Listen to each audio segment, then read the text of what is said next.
Gujarat BJP के मुख्यालय कमलम में जब केंद्रीय नेतृत्व ने नए मुख्यमंत्री के तौर पर भूपेंद्र पटेल के नाम की घोषणा की तो नरेंद्र मोदी की कार्यशैली को जानने वाले लोगों के लिए ये नाम अचरज में डालने वाला मिला। विजय रूपाणी के इस्तीफे के बाद गुजरात का नया मुख्यमंत्री कौन होगा, इसके लिए करीब 6 नेताओं के नाम भी चर्चा में आ गए। प्रदेश अध्यक्ष CR पाटिल के समर्थक तो इतनी जल्दबाजी में थे कि विजय रूपाणी के इस्तीफे से पहले ही विकिपीडिया पर उन्हें राज्य का 17वां मुख्यमंत्री लिख दिया।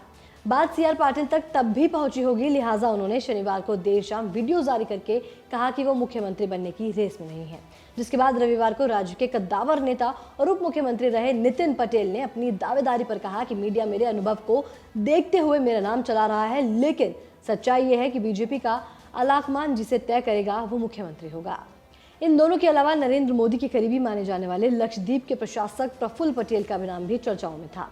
साथ में केंद्रीय स्वास्थ्य मंत्री मनसुख मांडविया, पुरुषोत्तम रूपाला और राज्य के पूर्व गृह मंत्री गोवर्धन झड़फिया जैसे दावेदारों के नाम भी उभर कर सामने आ रहे थे। लेकिन नरेंद्र मोदी ने अपनी कार्यशैली के मुताबिक ही उस आदमी को गुजरात की कमान सौंप दी जिसके नाम का अनुमान कोई नहीं लगा पाया था और गुजरात से बाहर की दुनिया ने उनके बारे में पहले कभी नहीं सुना था।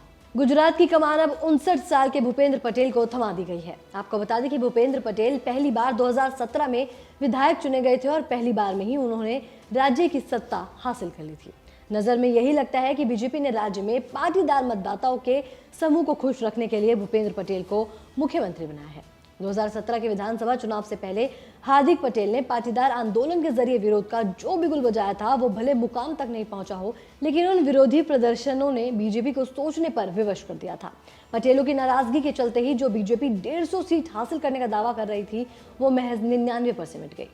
दरअसल गुजरात में पटेल समुदाय राजनीति तौर पर सबसे प्रभावी तबका है और ये परंपरा तौर पर बीजेपी का समर्थक है। वहीं राज्य की 182 विधानसभा सीटों में 71 पर पटेल मतदाता निर्णायक है और इनमें 52 सीटों पर इनकी आबादी 20% से ज्यादा है। यही वजह है कि गुजरात विधानसभा में सबसे ज्यादा विधायक पटेल समुदाय से ही चुने जाते हैं।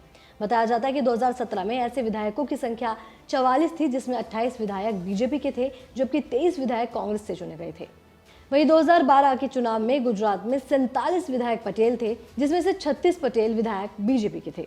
इस लिहाज से देखें तो पटेल समुदाय पर पार्टी की पकड़ ढीली पड़ने लगी थी। पटेल मतदाताओं की बीजेपी से नाराजगी की दूसरी झलक तब मिली जब पिछले साल सूरत के स्थानीय निकाय चुनाव में आम आदमी पार्टी ने जबरदस्त सेंध लगाते हुए कांग्रेस को पीछे छोड़ते हुए 27 सीटें जीत ली।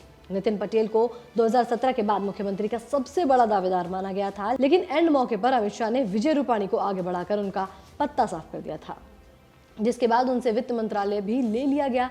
लेकिन जब उन्होंने विरोध जाहिर किया तो वित्त मंत्रालय तो उन्हें मिल गया, लेकिन मुख्यमंत्री पद की रेस से वो साइडलाइन हो गए। बीजेपी पर पटेल मुख्यमंत्री देने का दावा बढ़ रहा था, लेकिन मौजूदा विधानसभा में 28 बीजेपी विधायक पटेल ही हैं और दिलचस्प है कि बीजेपी के जिन 6 नेताओं का नाम मुख्यमंत्री के दावेदार के तौर पर उभरा था उनमें सभी पटेल समुदाय के हैं।